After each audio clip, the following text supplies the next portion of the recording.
Massey. Thank you, Chairman McGovern and Ranking Member Cole, for allowing me to come and testify on this bill.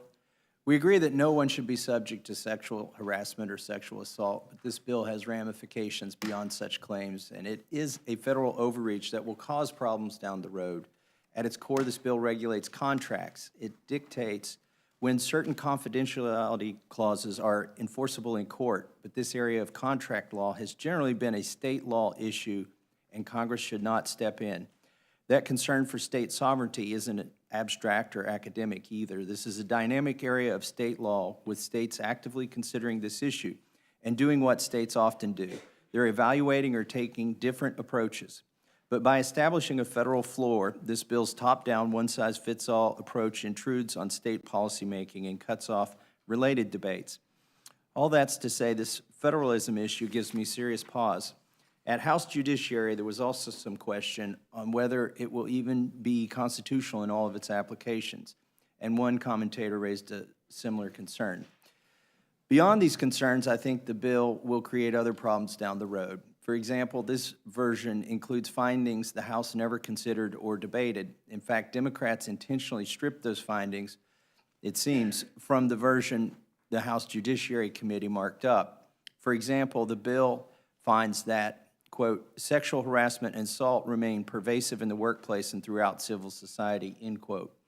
Pervasive, according to one dictionary, means, quote, existing in or spreading through every part of something, unquote.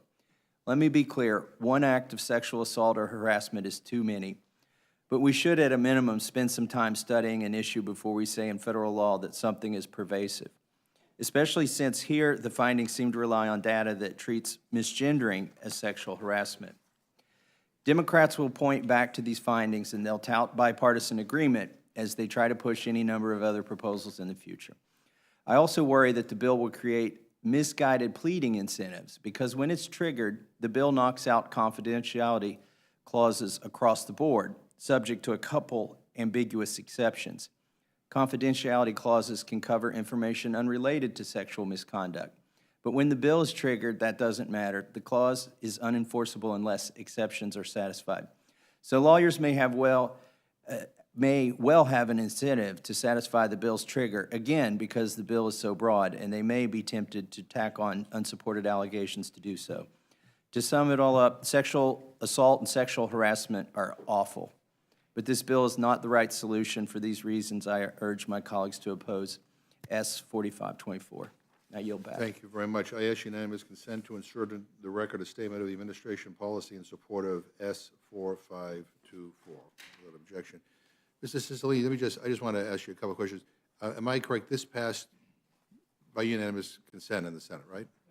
So that means like Mitch McConnell didn't object, Ted Cruz didn't object, Josh Hawley didn't. I mean, none of those guys objected. Everybody was okay with it. And if we pass this in the House, does it go directly to the president? So for him to sign into law? Thank you.